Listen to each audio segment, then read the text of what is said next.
Hopefully the microphone is fixated.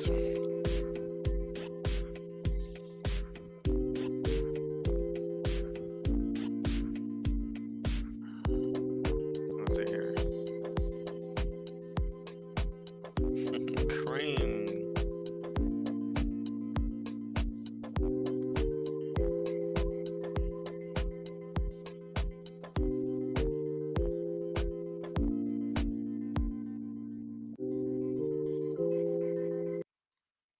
All right. So I like to say something, and that something is money doesn't make the man makes the money. This is the dive. Let's get into it. Trials of men.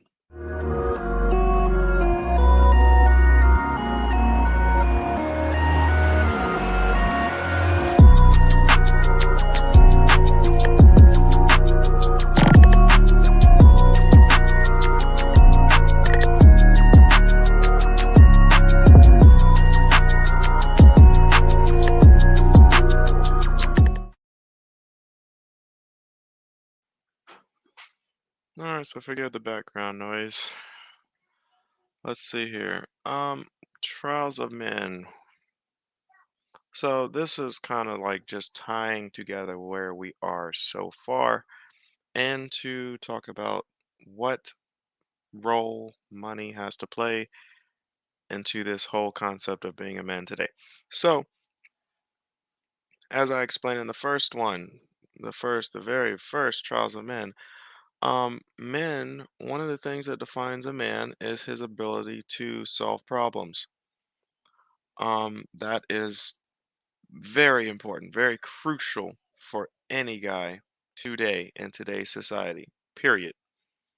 If you don't show an ability to solve problems, you're not gonna you're not gonna go too far in today's society. Period. It's not gonna happen. Absolutely not going to happen. I also talked about how video games feed upon that and why they're so relevant to guys because it feeds upon that desire to solve problems and uh, build upon like a reward system and everything like that. You know, it has laws, has rules that you have to abide by.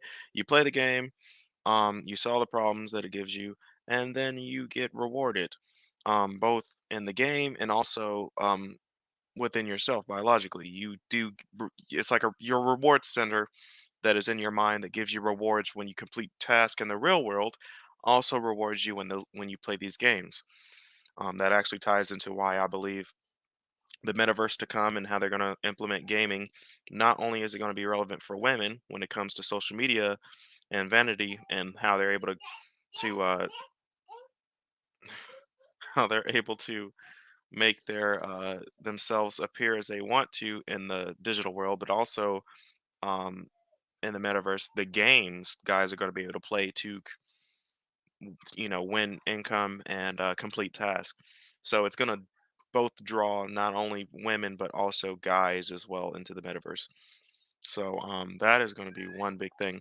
Um, Another thing I touched on was respect. Shout out to Otis, R.I.P. to him. I love one of my favorite songs is "Change Is Gonna Come," and yeah, "Change Is Gonna Come" is one of my favorite songs of all time. He also has another song. Um, what was the other song? I can't remember the other song, but I do know "Respect" is you guys probably know it from Aretha singing the song, but Otis Redding, I believe he did sing it first, and it was like whoever their record label was. So respect. I talked about how respect was the next component and how respect it also tied into not only, respect for oneself and respect for others, but also honor and legacy, which inherently is the respect of the laws and order that's put in place. People define honor and how you honor a system or honor a code, and also legacy, which is it can be your biological legacy, meaning your children, your DNA, that kind of legacy, and also the legacy as in what people will say about you. like whatever you're able to build and that's left of you, that is your legacy, your companies, your businesses, your real estate, whatever you've accumulated over time, and then that being your legacy, and then the respect for those that come after you, as well as while you're alive, the respect for your legacy, which is why you move a certain way to build that legacy. But once you've passed on, it is respect of your offspring and those that admired you that respect your legacy after you pass on. I do this for my grandfather who passed away on my mother's side. I respect him very much. His legacy. It was his, although, it might have been others that made certain decisions. He himself did exactly what he was supposed to be doing as a man to provide for his family. You can bring a horse to water, but you can't make them drink. And I say that because he set his children up and they did whatever they wanted to do afterwards. So, although his legacy was in a way disrespected by others, it is respected by me because I understand what he was capable of doing, um, and everything he was able to do while he was alive. I mean, he lived through war, he lived through true Jim Crow laws and segregation, and he was able to put his family in the upper middle class. The middle class, upper middle. He got some land. He got some animals and farm animals and stuff. A three-story house. Like he did very well for himself. I believe I got he had six children, six, seven children. Very well for himself. Took care of all of them. Sent the first one to college. She screwed it up, and then he didn't see the value in sending the others to college. And I guess the others got into trade instead. So, but yes, he did exactly what he was supposed to do for his family, to the best of my knowledge. I mean, no one. I mean, I work where he retired from, and they respect him very highly. Actually, the guy I'm working at, he's literally the head of the distribution center where I'm working at, and my grandfather, he was telling me stories about my grandfather because my grandfather trained him, and he told me how straight and narrow my grandfather, he was a tough cookie. He ain't take no shit from nobody. And I was like, yeah, that sounds like my grandfather. That's how he was. He was every bit of 5'6", 5'7". He was not a tall man, and I'm being generous there. He probably was close to 5'5", but he was stern and I ain't gonna lie, he was tough as heck. Yeah, he was pretty tough physically and mentally and everything else. Probably one of the only people I know who could drive a stick with one hand because he had a beer in the other. That but that was my grandfather, and I respect his legacy very much. Still hold his last name too. So shout out to him. Rest in peace to my grandfather. Um, and then of course there is this episode today where I'm tying everything together. I did have another video where I talked about getting to the box, the toolbox. And why did I say you need to get to the toolbox? Accumulate your tools, whether they be big or small, so you can build. But you're going to need money. Money, money, money, money, money. That brings us to today. What role does this play? Cash rules everything around me. Cream. Get the money. Dollar, dollar bill, y'all. Cream, get the money, cash flow, everything around me. That song, you should go listen to it because um they pretty much dictate like why money is so important because it is important. It is not everything, but it is very important. Money is a tool, people. Money is a tool. I don't know what this is. Let me see. Let me get you on up out of here. There we go. Money is a tool. It is not everything, it is a tool. That's why some guys, they don't know how to use it properly. When I talked about getting to the box, it's not enough just to have the tools, you have to know how to use the tools. And if you have a tool, let's say you have a saw, and you start cutting up stuff you're not supposed to be cutting up with that saw, you will dull your saw, and it will render it completely useless after a while. That is why you not only need to have the tool, but you need to learn how to use a tool. I've said before that how money in today's society, the game today that dictates whether you're winning or losing, is how good are you at solving the problem of money. And we live in a society of specialists. So whatever you specialize in, you can earn money doing that for others. Now, if you're one of those people where, I mean, because I do know there's some people up in the mountains where they do like to live on their own, but they still need to do things to earn money to buy the tools and utensils they need to, say, build their house or something. They still need to hire out help every now and then, unless they're just like, they build their hut by hand and everything. There are people like that, a very few people that can actually still do that, that can farm and hunt and all that stuff on their own. But outside of that, most people in America do not live that way. I'm aware of some people up in Alaska that do. Also up over here in the New York in North Carolina, in the mountains in North Carolina, where they built their house by hands. They do their own irrigation, all that. They get their own water, food, hunt, all that stuff. But that solves the food of, that solves that problem. But like, say you need some medical help. Okay, well, now you need to go to a hospital. You need to pay for that. Most people in America don't even do the first step. They don't get their own food. They buy it from a store. So now you need money to buy your food. You need money to buy your medicine if you get sick or something like that. You need money for shelter because you need to buy a house. Most people can't build a house. They have to buy it. They have to pay people to build it for them. So money is one of those factors that helps solve the problems for most, if not all, things in life. As long as you're able to hire a specialist to do it for you, money will be their incentive. So money is a tool that you need to get.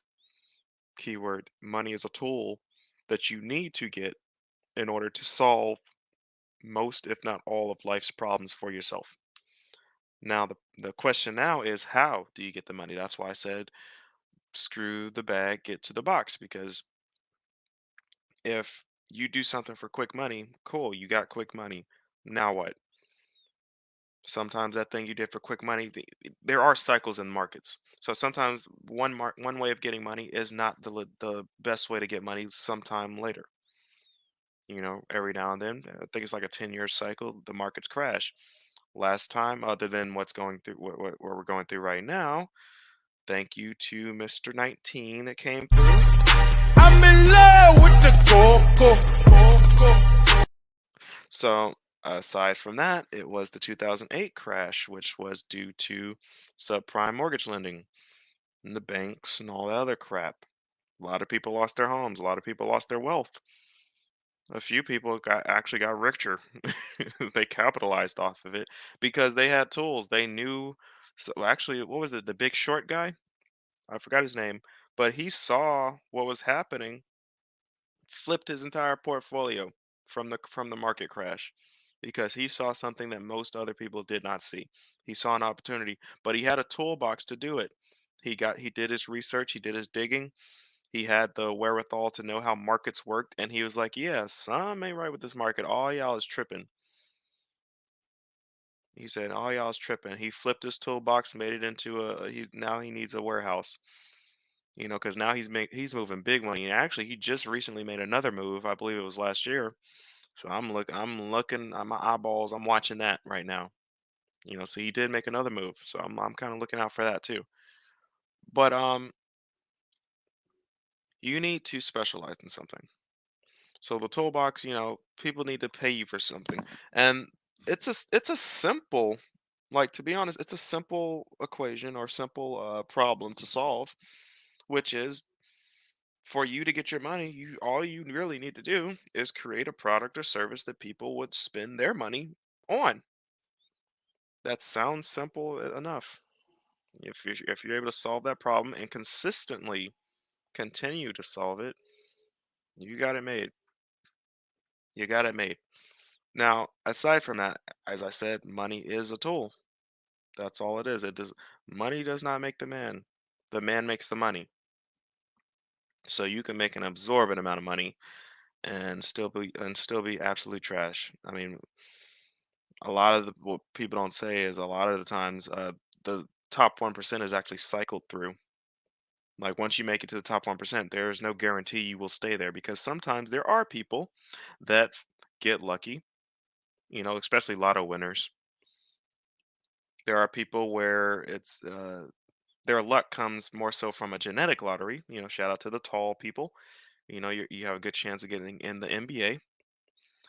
And shout out to the business people where they time their well, I can't even say they time their business. They just started a business that just for whatever reason it popped off at whatever time they started the business and they started booming. Shout out to the people. What was it?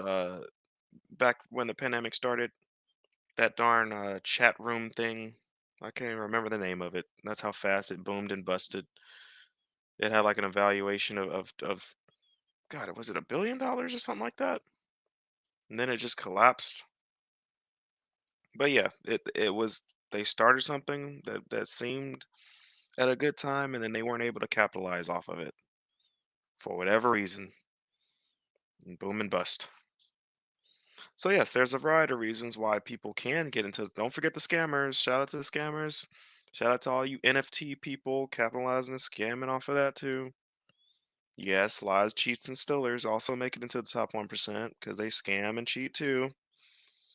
This is why I said the money does not make the man. The man, the man makes the money. But one problem that happens here is, the liars, the stealers, the cheaters, the scammers, all those people that make it the improper way. Although they get a lick. Some of them might be able to manage and stay in that circle. Most of them, I believe, do not. Either they get arrested or they blow the bag because they're not used to that. They didn't earn it the right way, or like what people say, or they didn't earn it the legit way, which usually makes you value it more and makes you need to learn how to better manage your money because it's just a tool. You can use a tool improperly, and that's why like 60% of those ball players I was talking about earlier that won the genetic lottery, they go broke not too long after they retire. Some of them actually hit it off right because they hire a specialist that teaches them how to properly manage their money, or they make in addition to that, some of them actually go a step further and they actually make an effort to learn how to manage their money properly, and they build a real estate empire and all that kind of stuff. They invest in businesses. Shout out to Shaquille O'Neal. He's a good example. He's been investing in numerous business. Shout out to LeBron James as well. He's been investing in businesses, and so there are some guys that learn how to use money properly. But in addition to this, um, money also offers a level of status. It is a way, is an object, it is an objective way to measure someone's competency in today's societal game of capitalism. You know, it's easy, like, hey, let's look at your portfolio. And that's why money can also play a part in what someone perceives as power and respect. Because if you have enough money, usually you're able to pay people. Of course, it is illegal to bribe. However, if you know how to properly use your money, you won't need to bribe people. People will naturally respect you. Case in point, Jeff Bezos, Amazon, also Elon Musk and Tesla, when they were looking for their headquarters, especially Jeff Bezos, he was getting bids from cities to come to their city because they wanted him so bad because of the business, because of the amount of income and the potential employment from his businesses, or his business to Amazon. But he does have other businesses, I'm pretty sure. Amazon buys stuff. So, but through Amazon, they were looking for another headquarters, and you had cities across America bidding, like literally giving this guy millions of dollars to build in their city because they're like, hey, we want you here.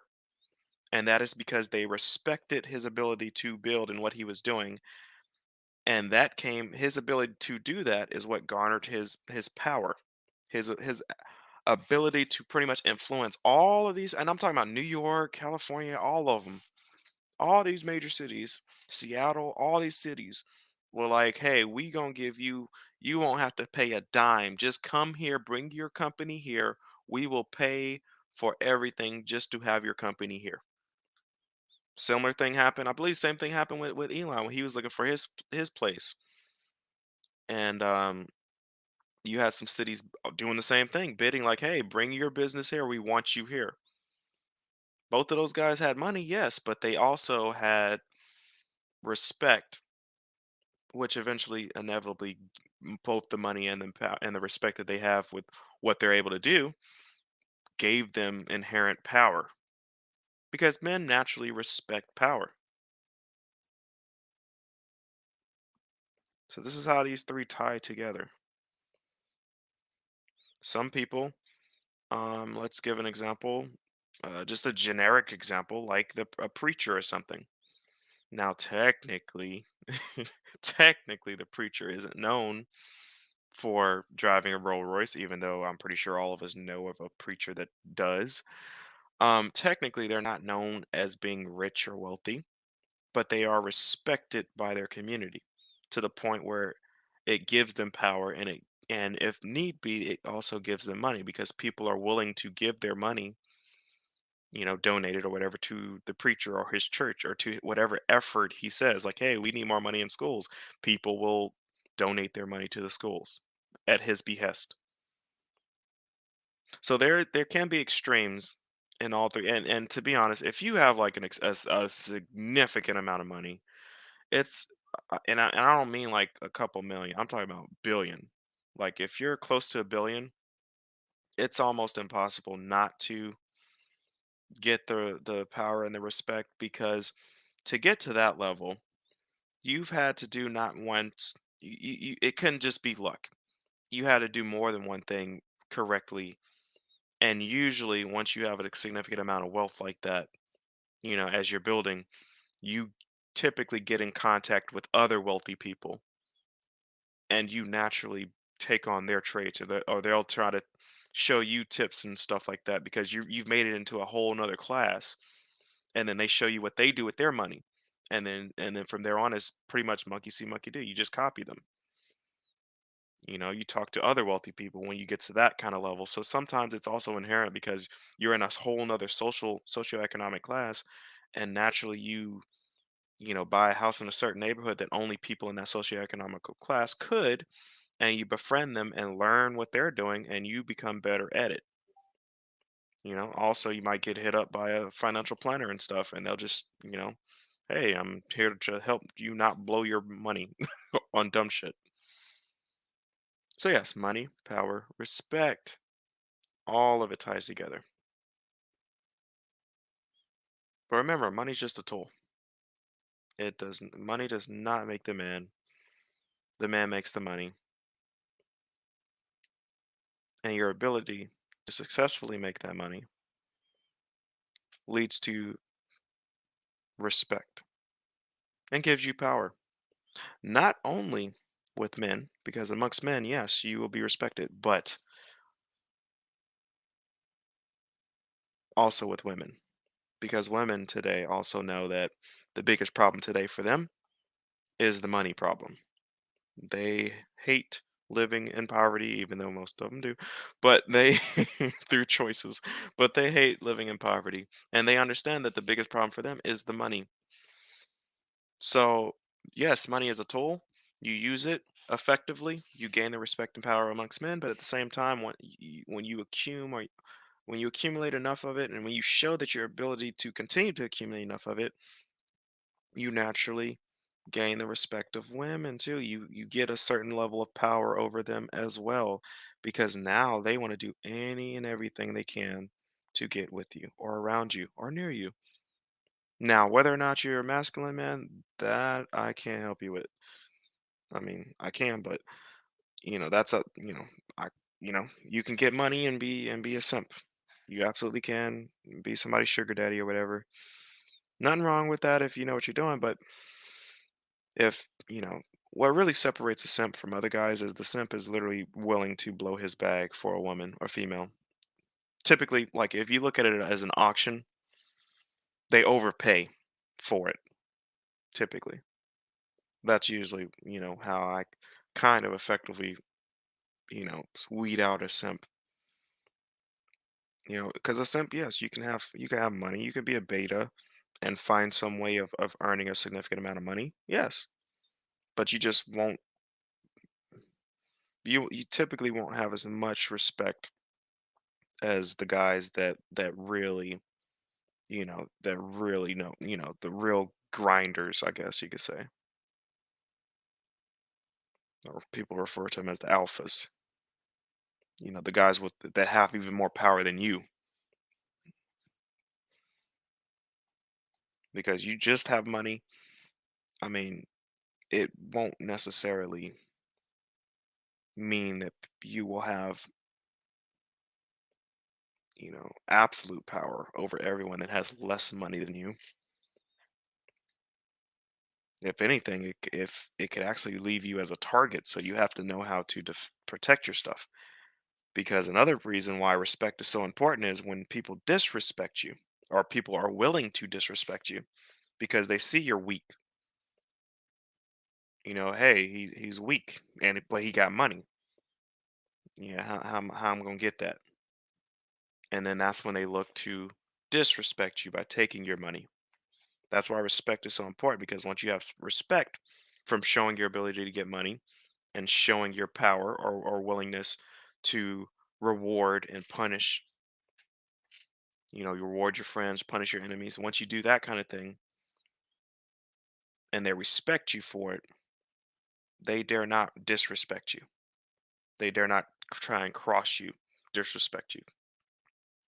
So that's why respect, power, and money, that's how they all kind of come together. Some people might think differently. Of course, I didn't give every scenario. I mean, I'm not going to sit here for I don't know how long trying to explain every scenario. I just try to give specifics and generals, and it should be somewhat of a no-brainer. I mean, money, power, and respect, and how they all tie together. Usually for the guys at the top, if you were to think of it like, just think of each one being its own thing, and you can have more or less of each, but usually once one grows, usually the other grows with it. So like you can blow up your power, and that blowing up of the power has to come from somewhere. It has to come from somewhere. So actually it might more so be a chain because once you show an ability to earn money, you gain respect, and once you gain respect and the money, you get the power. Yeah. I guess I just gave a pretty decent synopsis straight off the dome. Cash rules everything around me. Cream, get the money. Dollar bill, y'all. Alrighty. So I think that is a nice segue to conclude from this one. And if you don't recall, the first, the first one of the Trials of Men series, number one, a man's ability to solve problems. Number two, I put respect. Respect also tied with honor and legacy, you know. So I put honor and legacy up under respect because they pretty much all tie together. This is not number three. I'm just pretty much explaining how money ties into the first two: respect and your ability to solve problems, which eventually inevitably gives you power. Economics, people. Economics. So till next time, folks.